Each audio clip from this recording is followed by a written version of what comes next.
इस सब आनंद में बैठे हुए थे कि आश्चर्य में घटना घटी कि वायु के प्रवाह से 1000 दल वाला कमल आकर के द्रौपदी के सामने गिरा। बड़ा ही सुगंधित, बड़ा ही दिव्य सहस्त्र दल वाला कमल। द्रौपदी जी ने कमल को उठाया, देखा, बोले आज तक हमने ऐसा कमल नहीं देखा। 1000 दल, बहुत ही सुगंधित। ये वायु हमारे पास पहुंचाई है तो कहीं ना कहीं तो होगा। तो भीमसेन की तरफ देखा, आप दूसरा कमल ला सकते हैं ऐसा? भीमसेन ने कहा अगर रचना रची है विधाता ने इस कमल की, कहीं और है तो कहीं भी हो मैं जरूर लाऊंगा। उनका मेरे मन को बहुत आनंद होगा यदि आप ऐसा कमल लाएंगे, और मैं इस कमल को धारण करना चाहती हूं। ऐसा एक कमल और, एक क्या अगर इसका वन होगा तो मैं वन उजाड़ करके ले आऊंगा। यहां आप आराम से रुकिए, मेरा इंतजार कीजिए। मनोहर नेत्र प्रांत वाली अनिंद सुंदरी द्रौपदी जब ऐसे बोली तो भीमसेन युधिष्ठिर से आज्ञा लेकर के, अब उन युधिष्ठिर जी को लग रहा आसपास कहीं से उड़ के आया होगा। कमल ऐसा थोड़ी कि योजनों दूर से आया होगा, आसपास होगा, पर वैसा नहीं, वो दिव्य था। महाबली भीम युधिष्ठिर जी की आज्ञा लेकर उस फूल को लाने के लिए तुरंत चले जिधर से वायु आई थी। हाथ में उनकी विशाल स्वर्ण से जटित गदा है, जैसे मद रस को बहाता हुआ कोई मतवाला गजराज जैसे पर्वतों को विदीर्ण करते हुए अपनी भुजाओं की टक्कर से बड़े बड़े वृक्षों को तोड़ते हुए वायु वेग से आगे बढ़ रहे हैं। भीम की धमक सुनकर के बड़े बड़े गजराज और सिंह चिघाड़ने लगे। बाहुबल अमित बलशाली। भीमसेन उस पुष्प को ढूंढ रहे हैं सरोवरों में, पर वो यक्ष गंधर्व देवता ब्रह्म ऋषियों से सेवित पर्वत पर पर्वत लांघते चले जा रहे हैं, पर कहीं वो पुष्प उनको दिखाई नहीं दे रहा है। बड़े बड़े गजराजों का जब सामने परिकर आता तो भीम अपनी ताल ठोक कर गरजते तो भागते नजर आते गजराज, चिघाड़ मारते हुए। जब कई पर्वतों को लांघ करके भीम आगे गए तो ये जंगली पशुओं का चीत्कार सुनकर के हनुमान जी ने सोचा ये तो गड़बड़ कर देंगे, आगे तो देव सिद्धों की भूमि, कोई ऋषि इनको साप दे सकता है। समझ गए कि वायुपुत्र मेरे भाई भीमसेन जा रहे हैं, इनको कोई रोक सकता नहीं, अपराध निश्चित बनेगा, क्योंकि यहां एक से एक ब्रह्म ऋषि तप में लगे हैं। तो भीमसेन का मंगल करने के लिए जहां से मार्ग था थोड़ा निकलने का, वहां हनुमान जी महाराज बैठ गए, पूंछ फैला ली और ऐसे बैठ गए। आगे केलों से कदली वन था घिरा हुआ, बड़े ही सुवासित सुगंधित केले। किसी का कोई भय तो है नहीं, अपने प्रहार से केलों के ऐसे वृक्षों गिराते हुए मार्ग बनाते चले जा रहे हैं। जब आगे देखा तो बानर बैठा हुआ है मार्ग में। तब कहा मार्ग छोड़िए, तो जमवाई लेते हनुमान जी ने कहा देखो मैं बूढ़ा हूं, थक गया हूं, रोगी भी हूं, हिम्मत नहीं हमारी उठने की। और अपनी पूंछ को ऐसे फटकार कर जैसे बिजली की गड़गड़ाहट ऐसी पूंछ उठा के पटकने पे हुई। भीम ने कहा मुझे डर पाओ मत, अगर दोबारा पूंछ फटकारी तो यमराज के पास भेज दूंगा। अब भीम तो, हनुमान जी मुस्कुराए। भीमसेन के रोंगटे खड़े होने लगे बल से, मतलब एक आवेश जनित। विशाल भुजाओं वाले भीमसेन ने चकाचौंध करने वाली बिजली सी आंखें हनुमान जी की। हनुमान जी ने ऐसे देखा, देख क्या रहे हो, हटो मार्ग से। फिर आराम से देख रहे हैं भीम के शरीर को कि हाँ है वायुपुत्र मेरे जैसा है, बलवान है। फिर शांति से ऐसे परम बुद्धिमान महाबलवान भीमसेन ने, तुम मार्ग रोक कर हिमालय की तरह बैठे हो और मेरी आवाज सुनकर तुम्हें भय नहीं लग रहा है, इससे लगता है कि तुम यमराज का दर्शन करोगे, अर्थात मरना चाहते हो। हनुमान जी बोले भैया मैंने तो कुछ कहा नहीं, मैं तो रोगी हूं और बीमार आदमी पड़ा हूं। अब तुम इतने समझदार हो, बलवान हो, तो भला वैसे ही मैं बीमार हूं, काहे को पीड़ा दे रहे हो? तुम्हें दया करनी चाहिए हम पर। देखो हम तो पशु योनि में हैं, और आप तो धर्मात्मा बलवान मनुष्य योनि पर हो, तो तुम्हें हम पशुओं पर दया करनी चाहिए ना। पर पता नहीं तुम्हारे जैसे बुद्धिमान लोग इतना अभिमान क्यों करते हैं अपने बल का। ऐसा अभिमान नहीं करना चाहिए जैसा तुम बोल रहे हो कि हम यमराज के पास भेज देंगे। तुम्हें धर्म का ज्ञान नहीं है क्या? मालूम होता है तुमने वयोवृद्धों की सेवा नहीं की है। हमें लगता है तुम्हारी मंद बुद्धि, इसलिए तुमने महात्माओं का संग नहीं किया है। बोलो तुम कौन हो? इस वन में क्यों और किस लिए आए हो? यहां किसी मानव का प्रवेश नहीं है, यहां तो सिद्ध महर्षियों का प्रवेश है। जहां तक तुम आ गए हो यहां कोई मानव नहीं आ सकता है। अपना परिचय दो, यहां से आगे क्यों जाना चाहते हो? ये सिद्ध पुरुषों का मार्ग है, तुम्हें कोई ऋषि शाप दे देगा, नष्ट कर देगा। मैं दया से प्रेरित होकर के तुम्हें आगे नहीं जाने दूंगा। यहां तुम्हारा स्वागत है, ये कदली बने, सुंदर सुंदर केला पाओ और वापस लौट जाओ। मेरा कथन तुम्हारे हित के लिए है। उस वचन को सुनकर के भीमसेन ने कहा, आप कौन हैं? आपकी बात से तो नहीं लग रहा कि आप बानर हैं, क्योंकि आपकी बात बहुत ज्ञान युक्त है। मेरे शरीर को देखकर तुम्हें भय नहीं लग रहा? भीम ने कहा। मेरा परिचय पूछा तो मैं चंद्रवंशी क्षत्रिय हूं, मेरा जन्म कुरुकुल में हुआ है। माता कुंती ने मुझे गर्भ में धारण किया और भगवान वायु का मैं पुत्र हूं, जिसे पांडव कहा जाता है। नाम मेरा भीमसेन है। हनुमान जी मुस्कुराए और कहा, वायु पुत्र हो? हाँ, मैं भगवान वायु का पुत्र हूं। तो भैया मेरा परिचय सिर्फ इतना है कि मैं बानर हूं, बूढ़ा हूं, थक गया हूं, और मैं मार्ग तुम्हें नहीं दूंगा। लौट जाओ, नहीं तो तुम्हारे प्राण संकट में पड़ जाएंगे। भीमसेन ने कहा, वानर, इतने बोलने की हिम्मत किसी में नहीं कि मेरे प्राण संकट में पड़ जाएंगे। मतलब अब तुम दुष्परिणाम भोगना ही चाहते हो। अब मैं सीधे पूछ रहा हूं, रास्ता दोगे कि नहीं, या मेरे हाथों से मरोगे? हनुमान जी ने कहा, भैया बताया ना मैं रोगी हूं, मेरे में उठने की सामर्थ्य नहीं। जाना चाहते हो तो आप मुझे फेंक दो और निकल जाओ। भीमसेन ने कहा, शास्त्र आदेश करता है किसी जीव को लांघना बड़ा भारी पाप है। हर विषय को समझ करके अगर हम जीवन जिए तो निष्पाप जीवन। अब किसी को भी लांघते नहीं, किसी को भी लांघना नहीं। जैसे कोई सो रहा है, कोई पशु भी है, या आप साइड से निकल जाइए, मार्ग ना हो तो भले जगा कर अलग कर, लेकिन लांघना नहीं चाहिए। सहसा किसी को देखो, जैसे आजकल नहीं लोग लात मार देते हैं किसी भी पशु को। एक लात ही मारी थी विभीषण जी को, विनाश लीला प्रारंभ हो गई थी। कुछ ऐसे अपराध जिनको तुम जानते ही नहीं हो। किसी भी जीव को नहीं लांघना है। जैसे व्यक्ति सो रहे हैं, आप लांघते हुए जा रहे हो, आपके पुण्य नष्ट होते चले जा रहे हैं। बोले शास्त्रों में वर्णन है कि किसी भी शरीरधारी के शरीर को लांघना नहीं है। मैं शास्त्र विरुद्ध आचरण नहीं करता, तुम्हारा उल्लंघन नहीं करता।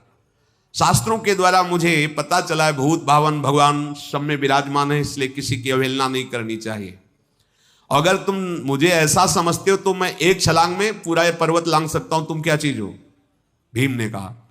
हनुमान जी मुस्कुराए, अच्छा तो तुम्हारी इतनी छलांग है? बोले, मेरी तो इतनी छलांग, लेकिन मेरे भाई की इतनी छलांग है, पूरे समुद्र को लांघ गए थे। अच्छा तुम्हारे भाई का क्या नाम? बोले, हनुमान जी। हनुमान जी मुस्कुराए, अच्छा तुम्हारे समुद्र लांघ गए थे? हाँ। हनुमान जी बोले, तो मैं तुमसे एक बात जानना चाहता हूं कि तुम्हारे भाई समुद्र को लांघ गए थे, इस विषय में तुम कुछ और प्रकाश डाल सकते हो? भीमसेन ने कहा, प्रकाश क्या, त्रिभुवन में मेरे भाई का यश है। वानर प्रवर, महाबुद्धिमान, महाबली, राम भक्त हनुमान, ये मेरे बड़े भाई हैं। सद्गुण सदैव उनका वर्ण किए रहते हैं। महान प्रशंसनीय, बुद्धि, बल, धैर्य, उत्साह, और शास्त्रों में उनकी सदैव जय गाई है। और भगवान के पावन चरित्र में प्रधान स्थान उनका है। वानर श्रेष्ठ हनुमान भगवान श्री रामचंद्र जी की प्रिया श्री सीता जी की खोज की 100 योजन विस्तार वाले समुद्र को एक छलांग में लांघ गए। मेरे पराक्रमी वानरवीर भाई श्री हनुमान जी महाराज हैं। उन्हीं के समान मैं तेजस्वी, बलवान और पराक्रमी हूं। मैं एक क्षण में तुम्हें परास्त कर सकता हूं, भीम ने कहा। और उठो, अब मेरा परिचय जान चुके हो, मेरे भाई का भी परिचय जान चुके हो, अब रास्ता दे दो हमें।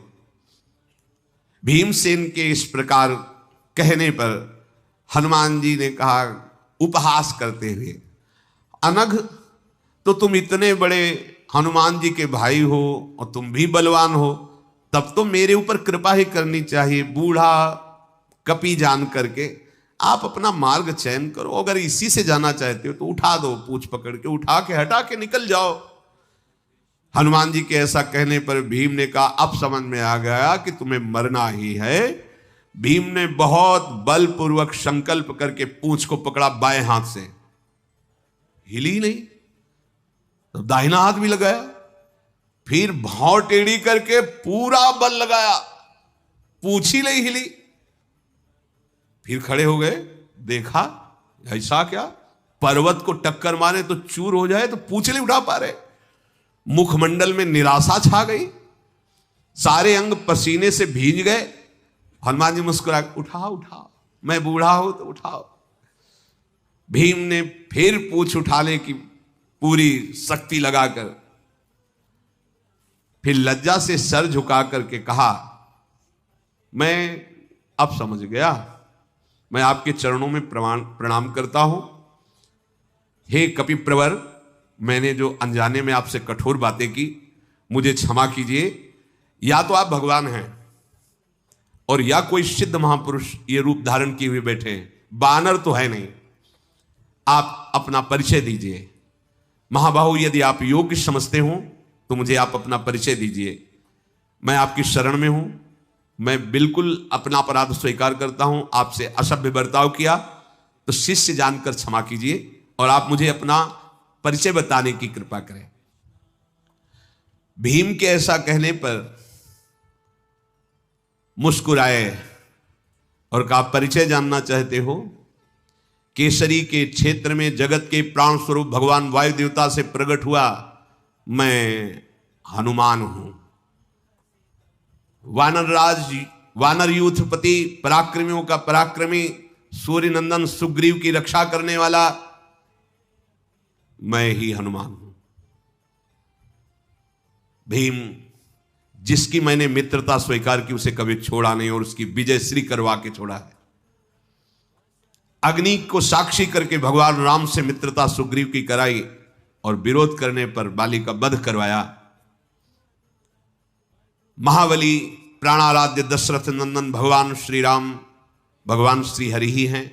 वो जब मनुष्य रूप धारण करके इस भूतल पर आए और अपनी पिता की आज्ञा पालन करने के लिए अपनी प्रियाजू के साथ, छोटे भाई लक्ष्मण के साथ दंडकारण्य में आए, तो उन धनुर्धरों में श्रेष्ठ रघुनाथ जी की सेवा करने का मुझे अवसर मिला।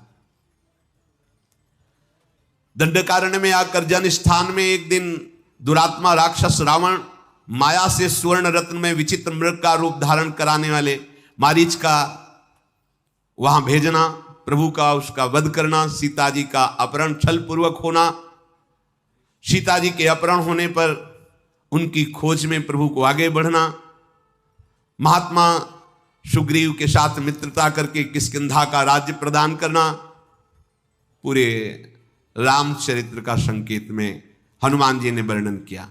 भगवान श्री राम इसके बाद जब वनवास करके 11,000 वर्ष तक पृथ्वी में अयोध्यापुरी में राज्य शासन किया, फिर वो अपने परम धाम को गए।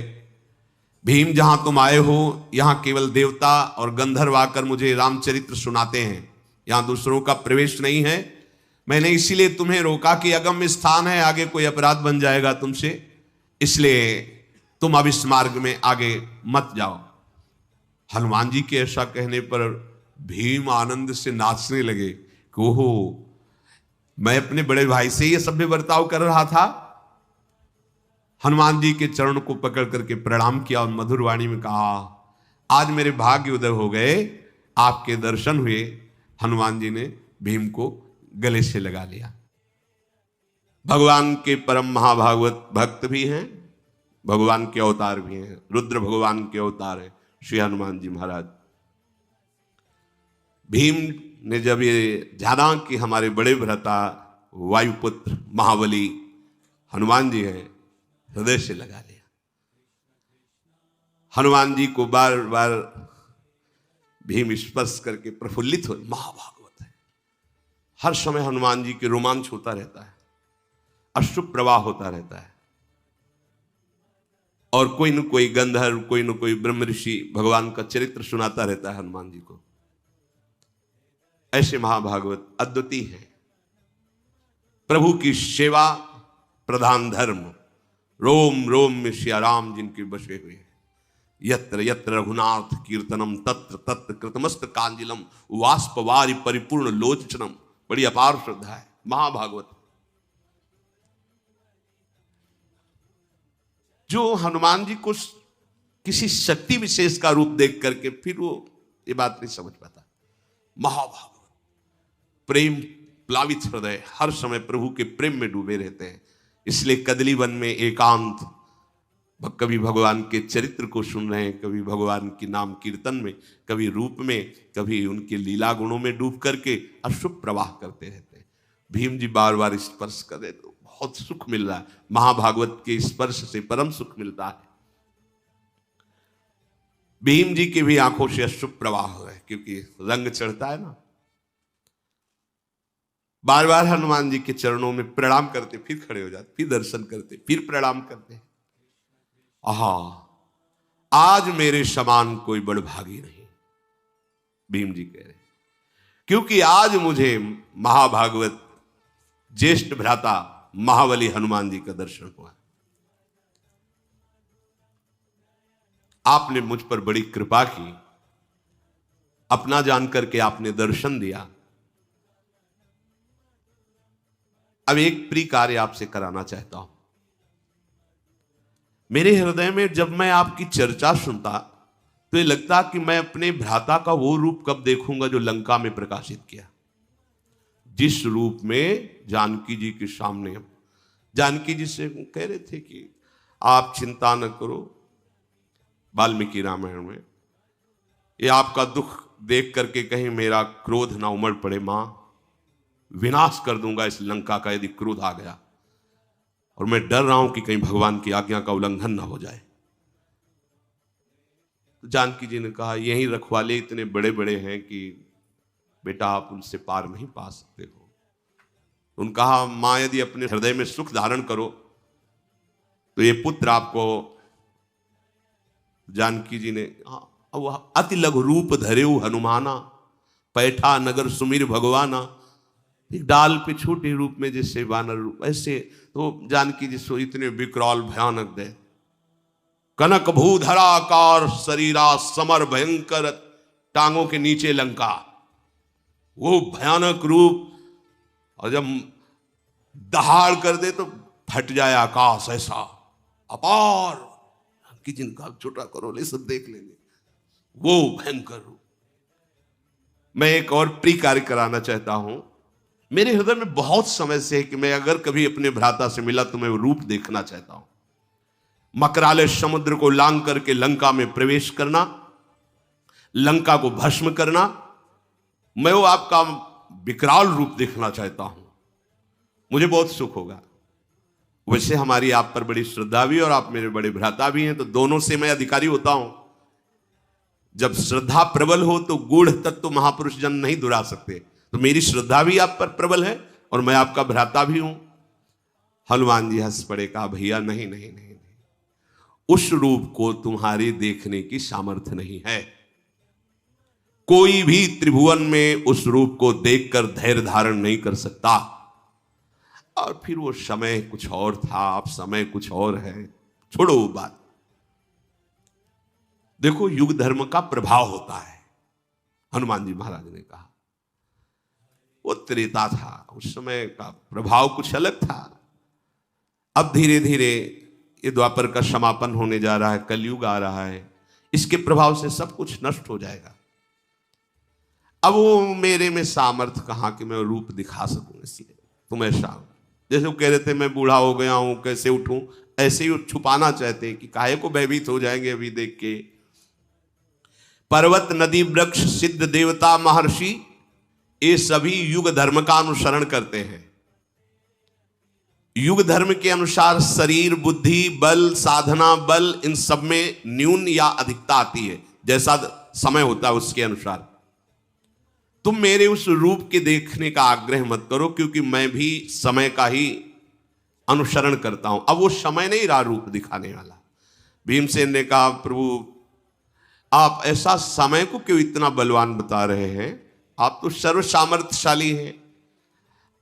हनुमान जी ने कहा, तात पहले सतयुग था, उस सतयुग में, उस समय में सबके अंदर धर्म था, इसीलिए उसका नाम कृतयुग पड़ा। सब धर्मयुक्त आचरण करते थे, कोई एक भी नहीं था जिससे पापाचरण हो। मनुष्यों में सब धर्मात्मा थे और सब ध्यान परायण थे। सतयुग में प्रधान साधना ध्यान की थी। तदाकार वृत्ति प्रभु में कृतम एवं सर्व शुभम यस्मिन युगे कृतयुगे, जिसमें केवल शुभ ही शुभ धर्म में कर्म हो, उसका नाम कृतयुग मतलब सतयुग। कहीं भी किसी व्यक्ति में धर्म का ह्रास नहीं देखा जाता था। माता पिता के रहते हुए संतान कभी नहीं मरती थी। लेकिन समय का परिवर्तन सबका परिवर्तन कर देता है। धर्म का ह्रास होने लगता है, माता पिता के सामने बालक मरने लगते हैं। कृतयुग में कोई द्वेष नहीं करता था, भेदभाव नहीं था, किसी भी अन्न का, दूध का क्रय विक्रय नहीं होता था, बेचना खरीदना ये सब। ये तो हम अपने बाल्यावस्था में भी ऐसे कुल में पैदा होकर दूध बेचता है, अपराध सा साबित होता था।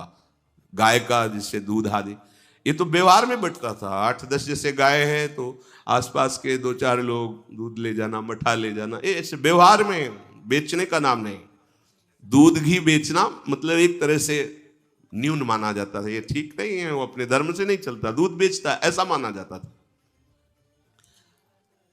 इस युग में जो कृतयुग है, इसमें कभी किसी को रोग नहीं होता था, इंद्रियों का बल क्षीण नहीं होता था, क्योंकि कोई अधर्म नहीं करता था, कोई दोषों को स्वीकार ही नहीं करता था, किसी में दोष दिखाई नहीं देते थे, कभी किसी को दुख से रोते हुए नहीं देखा गया, सब धर्मपरायण। किसी में घमंड नहीं देखा गया, किसी में धर्म विरुद्ध विकार नहीं देखा गया, कहीं कोई कलह विग्रह झगड़ा ये सब नहीं देखा गया। सब योग का आश्रय लेकर परब्रह्म परमात्मा भगवान श्री हरि के ध्यान में निमग्न रहना, सदा सबकी वृत्ति प्रभु में लगी रहती थी, सब प्रभु की सेवा में, सब सनातन धर्म के अनुयायी। अब जब त्रेता लगा तो उसमें एक चरण का धर्म का नाश हो गया। भगवान की उपासना भी त्रेतायाम यजते मखई, प्रधान यज्ञ क्रिया हो गई। पहले में ध्यान, दूसरे में यज्ञ क्रिया हो गई। यज्ञ करना, धर्म करना, सत्कर्म करना, संकल्प करना, वेदोक्त दूसरों को दान करना, ये ऊपर नहीं, ऊपर सब एक ही धर्म में भगवत चिंतन परायण, सब स्वस्थ, कहीं किसी में कोई अधर्म नहीं। लेकिन त्रेता में ऐसा